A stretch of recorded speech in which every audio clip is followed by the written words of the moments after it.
Yes! What's up YouTube? It took some time to create this video, but we're back again, and as announced in the previous video, I will do a breakdown of 10 tracks that were listed on the Euthanasia handwritten tracklist drafts that were leaked online in their original form or evolved into tracks that have been leaked online or released on other projects. And besides that, I will also do a breakdown of 11 tracks that were supposedly recorded during the All Eyez On Me recording sessions but were not mentioned on the handwritten tracklist draft for All Eyez On Me and therefore were not covered in the previous video. So that's 21 tracks in total that we will cover in this video. And there are many handwritten drafts out there that you can find online that Tupac created for the Euthanasia project. For this video I have analyzed all the Euthanasia tracklist drafts that I could find, which are 34 handwritten drafts in total. And some of the drafts were made when Tupac was in prison in the Clinton Correctional Facility, and other drafts were created later when he had already been released, so we had the concept for Euthanasia in mind for some time already. And on all these Euthanasia tracklist drafts you can also find 31 track titles listed that were never leaked or were not even recorded at all. So in the next video I will do a complete breakdown of these 31 unleaked or unrecorded tracks that Tupac had in mind for the Euthanasia project. And as indicated in the previous video, Pac first had the concept of Euthanasia in mind and that later evolved into the All Eyez On Me album. And before we continue with this video, I would like to say thank you for all the positive reactions, all the likes and new subscribers on the latest video about the All Eyez On Me breakdown. And it's also really cool to see all the engagement and all the stories that were shared in the comments surrounding Tupac's albums and music, so that really keeps the legacy alive, and that's what this channel is all about. And I would also like to thank everyone who provided suggestions for new video topics, and I will certainly work on that in the near future. I have a whole list of interesting topics, so it may take a while, but some of the ideas were really good, so I will definitely make videos about that. And I also want to briefly explain what has happened with this channel recently and what the plans are for the future, because as several people have pointed out in the comments, the music has been removed from the channel.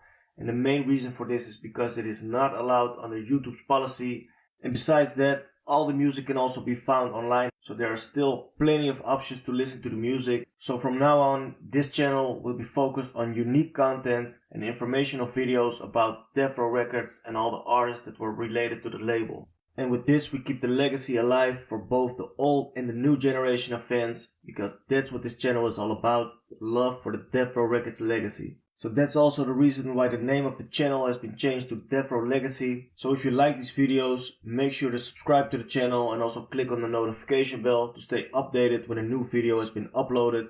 So a lot of new videos will be added soon, and the goal is to add a new video every week or every other week depending on the length of the video. And you probably also noticed that the AI voice is no longer used in this video, and the reason I did that in the first place is because I mainly work on these videos during the weekends. And I have kids and they are loud as hell, and I'm sure that if you have kids you know exactly what I'm talking about, and that's really annoying if you have to do voiceovers.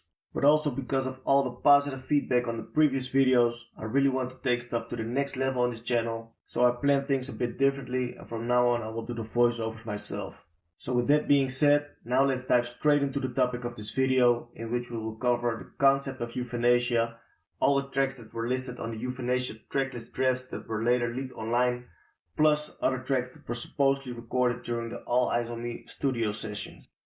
And in this video I will also explain the meaning of Euthanasia, I will elaborate on the logo, and I will also go over all the potential titles based on Euthanasia that Tupac had in mind for different drafts that he was working on. And in the previous video about the All Eyez On Me leftover tracks, I have already discussed 19 tracks that were listed on the handwritten drafts that had the album title All Eyez On Me written on it. And because Euthanasia evolved into All Eyez On Me, there's also some overlap between some tracks that were listed on drafts for Euthanasia as well as on drafts for All Eyez On Me. And therefore all the tracks that already have been covered in the previous video are not included in this video. And to quickly summarize it, here's a list of the tracks that were covered in the previous video. We covered Till I See LA, Secrets of War, Blunt Time, Come With Me the interlude, When I Get Free, the original Death Row version, Still I Rise, Outlaw Immortals, Court in the Streets, 777, 9211, My Baby's Mama, Late Night, Letter to My Unborn Child, You Can Fade Me, Better Days, Fair Exchange, Soon as I get home, Still Ballin', What's Next, and the last one was Where You Been. And it's very well known that Tupac was truly a working machine that was constantly working, and probably many more trackless drafts were created that were never published online. And the drafts are often written in notepads, and things evolved as quickly as Tupac was creating every day.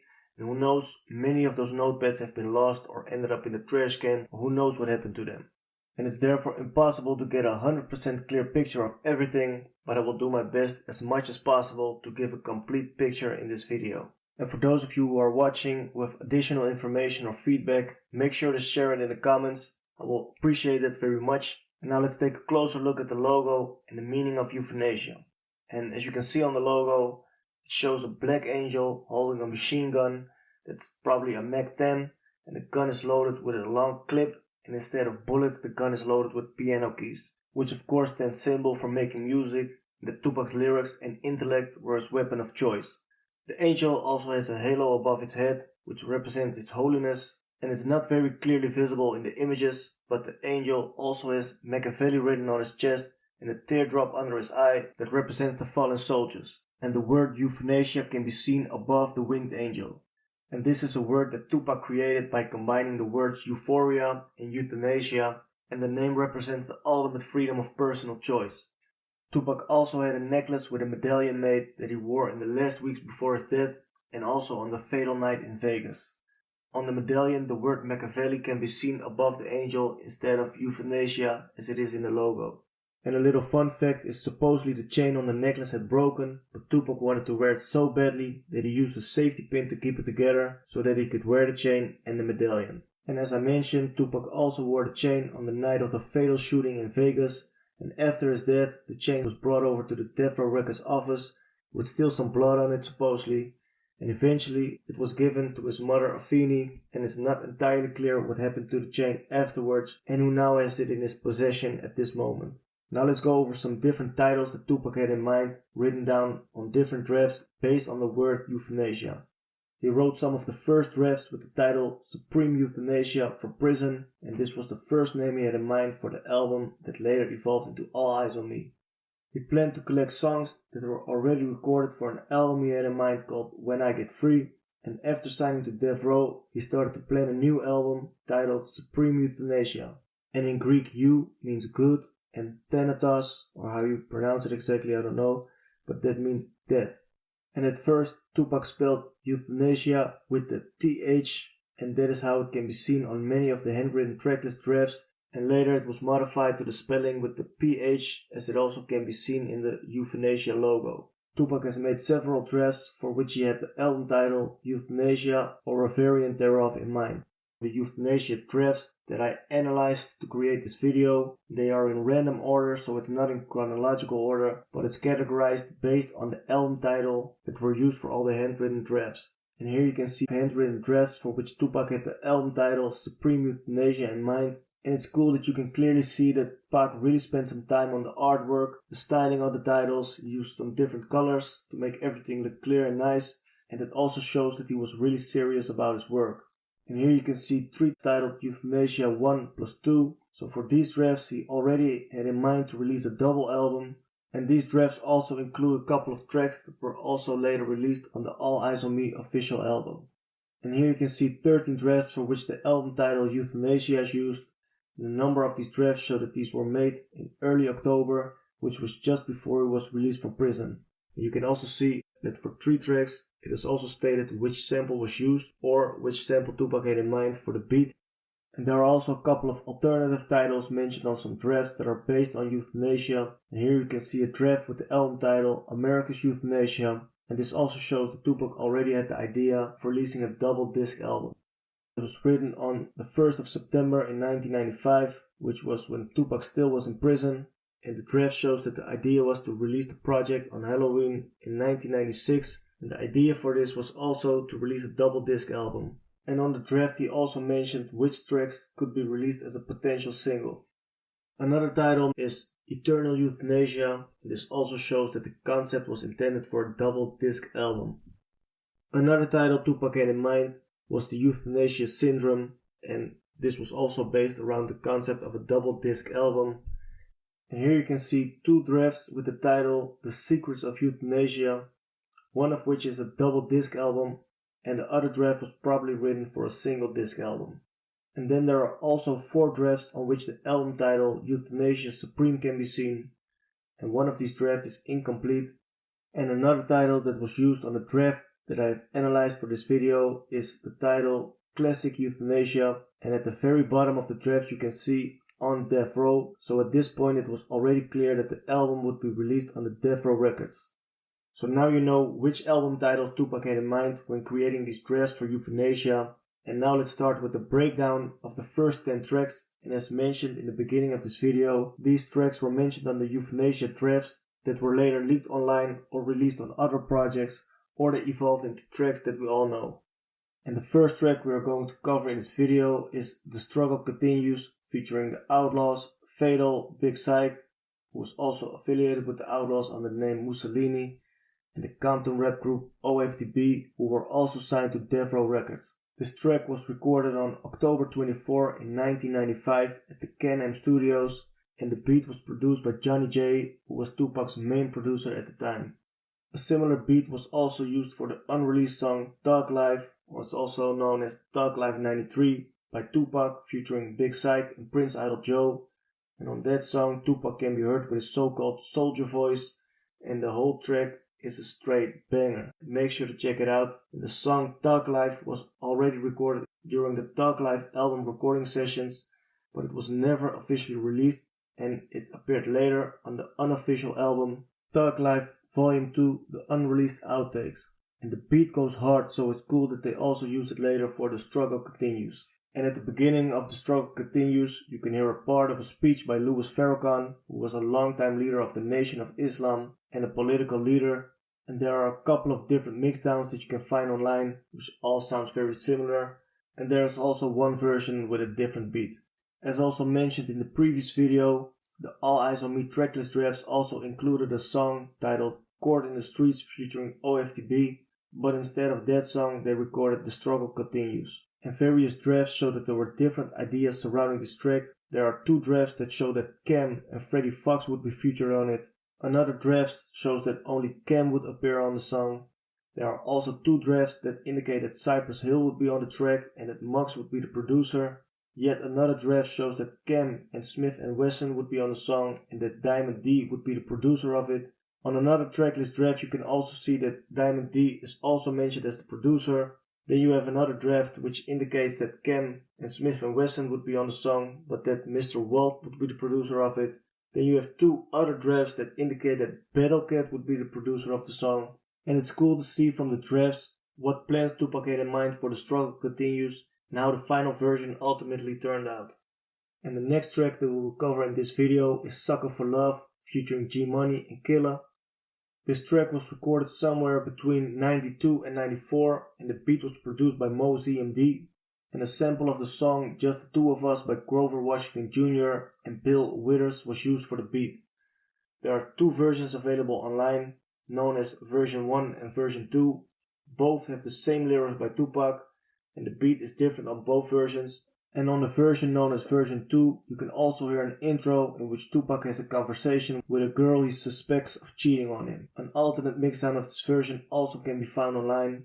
And later Tupac's vocals were also used for the classic song Do For Love, which was released on the album Are You Still Down Remember Me in 1997. This version features Tupac together with Eric Williams, and this version is produced by Soulshock and Carlin. A sample of the beat What You Won't Do For Love by Bobby Caldwell was used for this beat, and Do For Love was also released as a single on February 27 in 98, and it charted at number 21 on the Billboard Hot 100 in the US and at number 12 in the UK. And there is also an animated music video that was released for Do For Love. So if you are a little sucker for love, make sure to check it out. And by the way, this is one of the few tracks of which I like the version that was recorded later more than the original version. And also let me know in the comments which version you prefer. Is that the original version of Sucker for Love, version 1 or version 2? Or do you like Do For Love more than the original ones? Alright, and that brings us to the next track on our list, which is America Eats Its Young, featuring Mac Mall, Young Lay, and Ray Love. It was leaked online quite recently in good quality, and this track was produced by K-Ree, and as you can see from the handwritten drafts, his name was misspelled by Tupac and he forgot to add the letter Y to his name.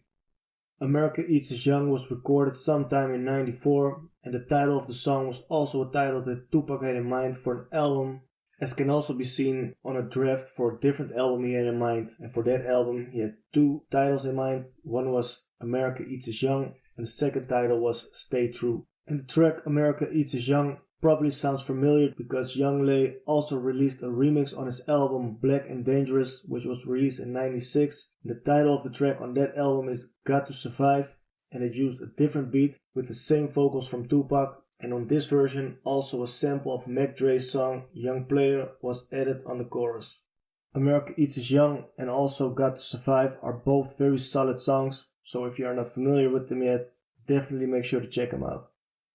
The next track that we'll cover in today's video is Enemies With Me, and on some drafts it is listed as Don't Make Enemies With Me, and on this track Tupac can be heard together with the Outlaws, Napoleon, Castro and Gaddafi, and also another rapper that goes by the name Big Melk is featured on the track. This song was later released on the album Are You Still Down Remember Me in '97, and the beat was produced by We Got Kids. A sample was used from the intro of Ice Cube's America's Most Wanted album, and an original version of Enemies With Me produced by the Live Squad has also been leaked online, and this version also features Stretch, Majesty, Young Hollywood and Skilla. The Euthanasia draft shows that Tupac had different ideas for Enemies With Me. One of the drafts shows that Dog Pound would be on the song and that the beat would be produced by Dr. Dre and Dez. Another draft shows that Mike Mosley would be the producer, and there's also a draft that lists Muggs as the producer, who was also a member of Cypress Hill. Then there's also a draft where Rhythm D is listed as the producer, and there's also another draft where Johnny J is listed as the producer.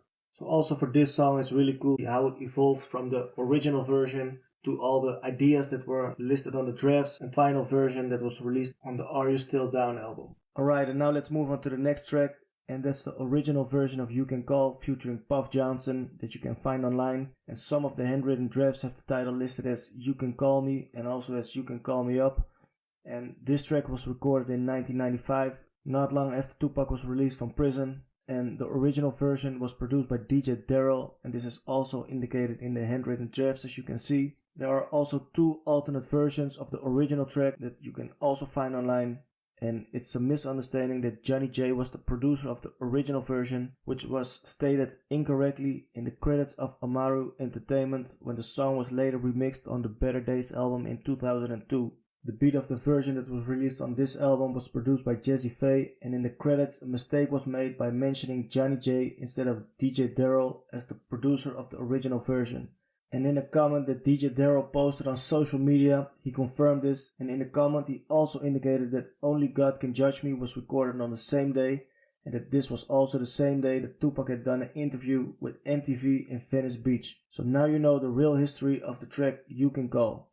The next track listed on several Euthanasia drafts is an intro with the title Let's Get Ready to Rumble, and on some drafts the title is only Ready to Rumble. Some drafts show Sean T as the producer of this intro, and other drafts list Mike Mosley as the producer. There's also a draft where Rhythm D is listed as the producer, and there's also another draft where Tupac himself is listed as the producer.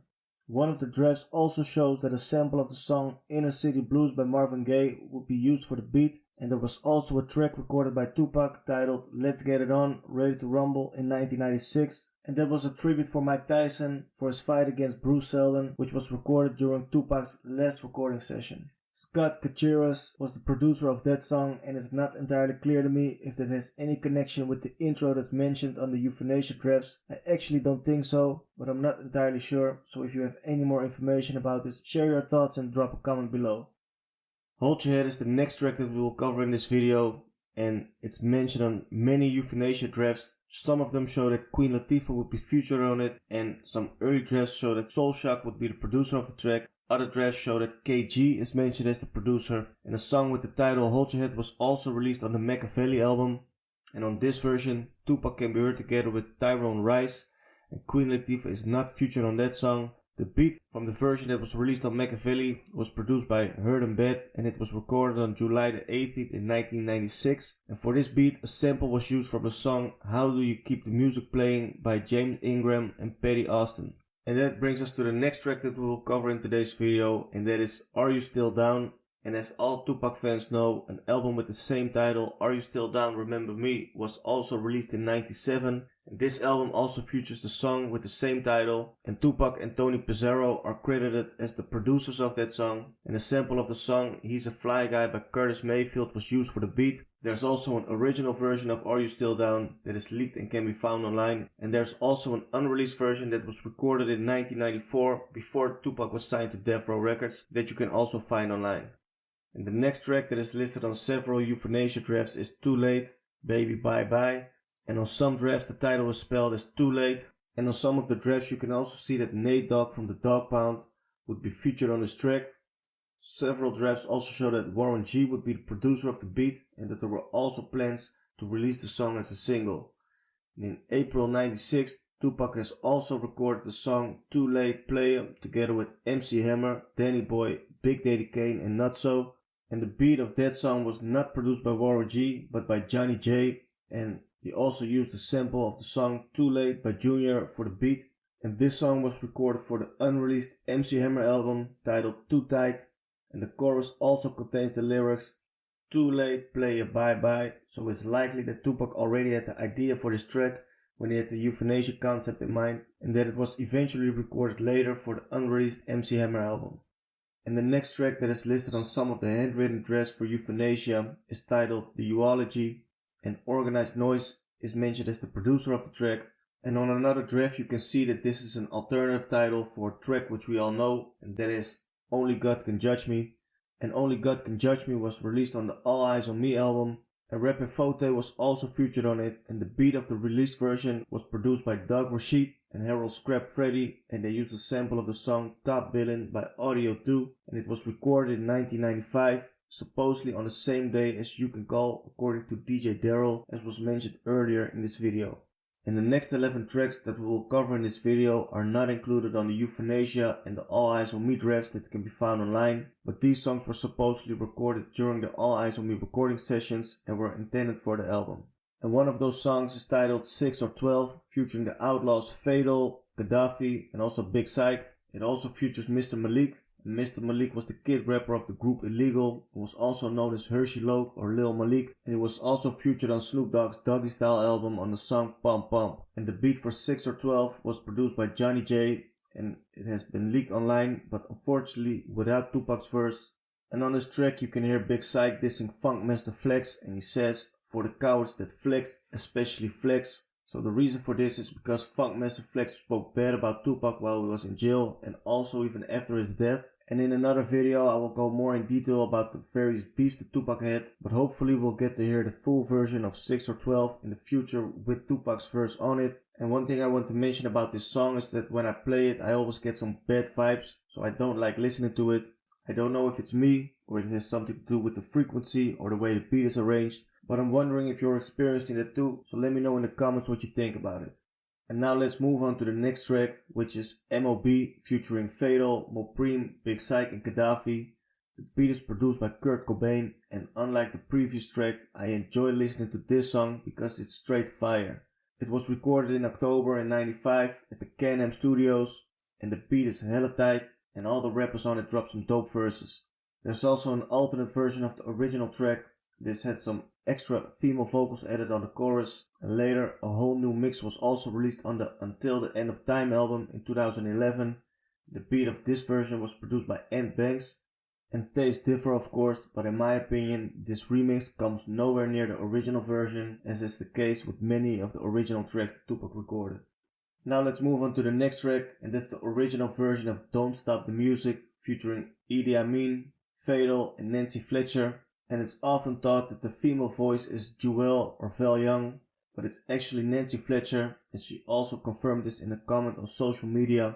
The beat was produced by Johnny J, and the song was recorded in November in 1995, and a sample of the song Don't Stop the Music by Yarbrough and People is used for the beat, and it's a very solid track with a nice up-tempo beat. And later another version was also released on the Pax Live album in 2006, and this version was produced by LT Hutton, and they used Tupac's vocals from the original version, and besides that they also have added some extra vocals from Young Noble and Big Syke. The next track that we will cover in this video is titled F Amal, featuring the Outlaws, Gaddafi, Idi Amin, Noble, Napoleon and Castro, and the original version was recorded on December 12 in 1995, and the beat was produced by Johnny J. And it's a dope track in which Tupac disses Biggie and Bad Boy Records, as he often did in tracks recorded during this period. And Tupac goes hard on this track, and also the Outlaws drop some tight verses on it, and several mixdowns of the original version have been leaked and can be found online, and Johnny J has also made a remix of F Amal. And years later, a version with another beat was also released on the Better Days album in 2002,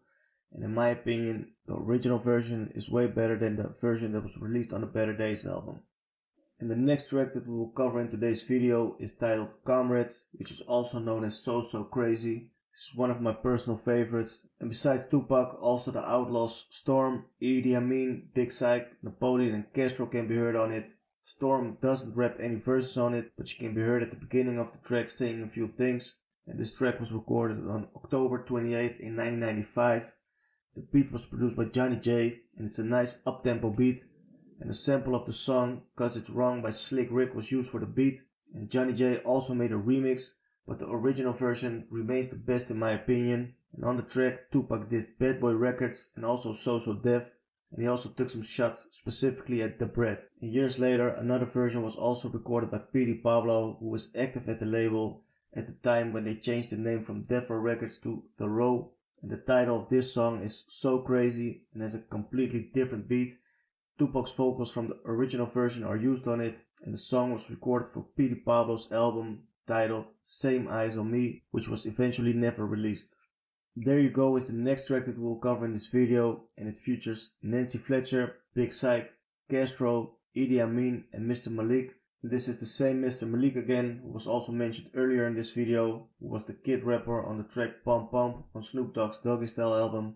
The beat of There You Go was produced by Johnny J, and it was recorded in October in 1995 at the Can-Am Studios. A sample of the song There You Go, Telling Me No Again by Keith Sweat was used for the beat, and there are also several mixdowns and versions of the song that you can find online, including a version with only the Outlaws on it without Tupac, and Johnny J has also made a remix of this song with a completely different beat, and another remix was also released on the Better Days album in 2002, and this version also features Jazzy Faye. And the next track is one that we all know. It's one of the most controversial diss tracks of all time, and of course I'm talking about Hit 'Em Up by Tupac featuring the Outlaws.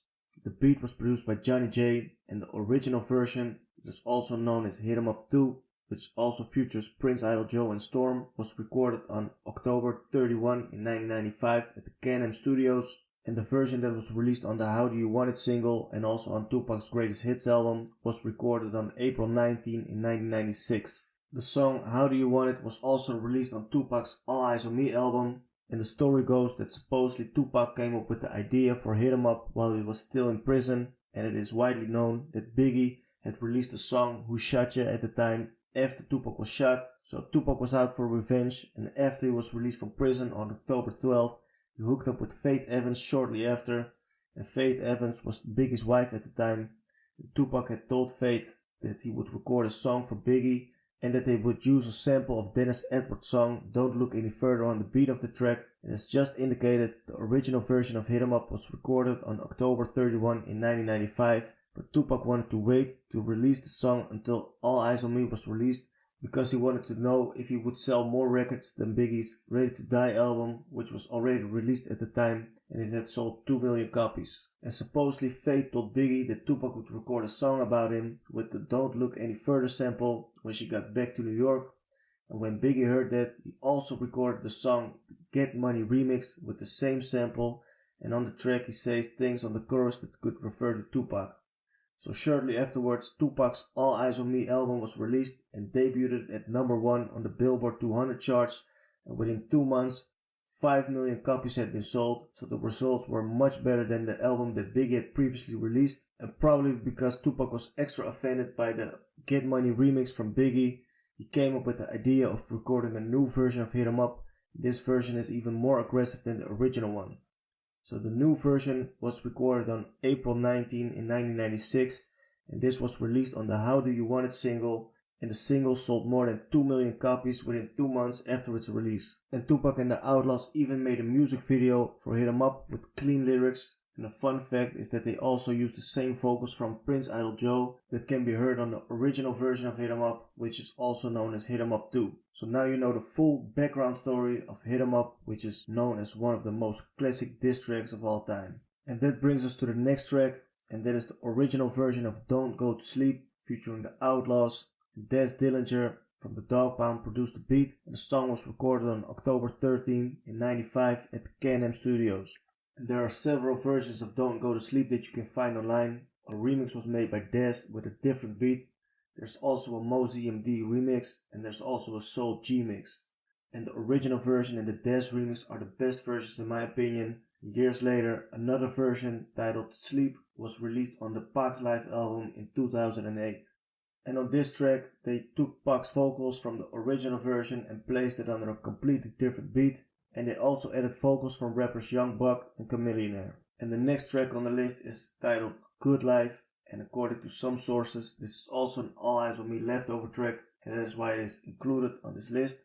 And I'm not completely sure about this, because supposedly the recording date of the original version of Good Life was March 31 in 1996, according to some sources.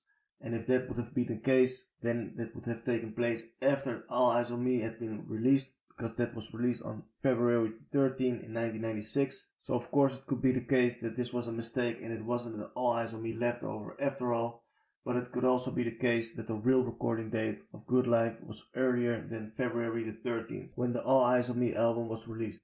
Big Syke and Idi Amin are also featured on Good Life, and there's also an alternate version that you can find online. And on Good Life, Tupac disses Bad Boy Records with the line, "Bad Boy, eat a dick," and they bump in this. And another remix was later released on the Until the End of Time album in 2001, and the beat of that version was produced by Mike Mosley and Daryl Crooks. And if you have any additional information about the original version of Good Life, and you can confirm whether it's an All Eyez On Me leftover track or not, make sure to share your thoughts in the comments. So now let's move on to the next track, and that is Penitentiary Bound, and it features the Outlaws, Prince Idol Joe and Mo Preem. And this track was recorded in November 1995, and the beat was produced by Johnny J. And the beat goes hard, and there are different versions that can be found online. And on some of those versions, Tupac's vocals are missing. And on the versions that has Tupac's vocals on it, you can hear that it's the same vocals that he also used on the track Dog Pound, or it's also known as Initiated, featuring the Dog Pound. It's not 100% clear to me whether this is a fan-made remix or whether it was really intended to be that way, but one thing is certain, and that is that the vocals go perfectly together with the beat of Penitentiary Bound. So if you have any more information about Tupac's vocals on this track, and if the vocals that are used from the track Initiated or Dog Pound are really supposed to be on the track, let it be known in the comments. And that brings us to the last track that we're going to cover in this video, and that's titled Gimme Love featuring 6 Feet Deep. And this track was recorded on October 24 in 1995, and the beat was produced by Johnny J. And it's a very smooth track. There's only a snippet of 48 seconds that has been leaked. Unfortunately, Tupac cannot be heard on that snippet, but only a part from the R&B group 6 Feet Deep can be heard on it. And 6 Feet Deep was featured on several Death Row Records releases, including the album Christmas on Death Row, on the songs Silent Night, Frosty the Snowman, and Have Yourself a Merry Little Christmas. They also appeared on the gang-related soundtrack on the song Lady featuring Storm from the Outlaws, and hopefully the full version of Give Me Love with Tupac's vocals on it will leak sometime in the future. And as I mentioned in the beginning of this video, I will do a breakdown of 31 track titles that were listed on the handwritten Euthanasia drafts that were never leaked or even recorded in the next video, so stay tuned for that. If you have any additions, feedback or cool stories to share regarding this video, make sure to do so in the comment section below. And it really takes a lot of work to make these videos, so I hope you learned something new from it. And if you enjoy this content, I would really appreciate it if you would like the video and subscribe to the channel if you haven't already. And if you want to stay informed when new videos are uploaded, also click on the notification bell. And as indicated in the beginning of the video, many more videos will be added every week or every 2 weeks to keep the Death Row legacy alive. Thanks for watching this video and see you in the next one.